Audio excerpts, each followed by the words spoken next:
အရန်ကြီးတဲ့လိမ်မော်သီးပဲနောက်တစ်ခါထပ်တွေ့ပြန်ပြီဟယ်လိုပြန်ဆောင်ကြရှာပြန်ပြီဒီနေ့တော့ငါလိမ်မော်သီးတွေပဲတုံပြီးအိမ်ဆောက်တော့မယ်โอเคသွားကြရအောင်ပထမအဆင့်အိမ်ဆောက်ဖို့အတွက်လိမ်မော်သီးအကြီးစားတွေယူပါရပြီလားသွားကြရအောင်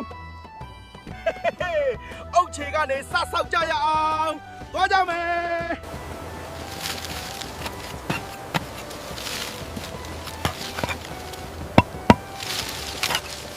ဒီလိမော်သီးကိုမင်းတို့ငါစားမယ်လို့ထင်နေလားခင်ဗျာ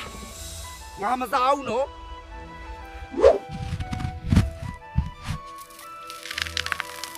အရန်ပင်ပါတယ်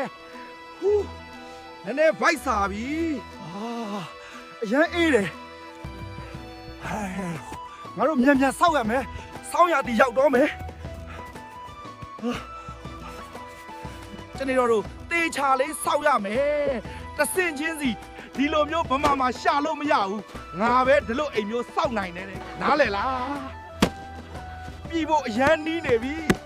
ငါလိမ်ပေါ်အိမ်လေးကိုမြန်မြန်တွေ့ကျင်နေပြီ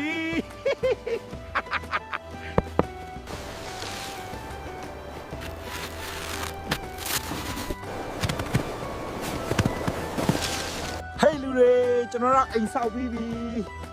အရန်မိုက်တယ်နော်ကျွန်တော်ရဲ့အရန်ကြိုက်တယ်အထမ်းဝင်ကြရအောင်အထမ်းဝင်ကြရအောင်အနားယူပြီးတခုခုစားကြရအောင်သွားကြရအောင်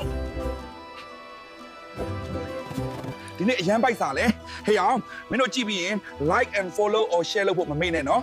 okay ထပ်မပြောချင်တော့ဘူး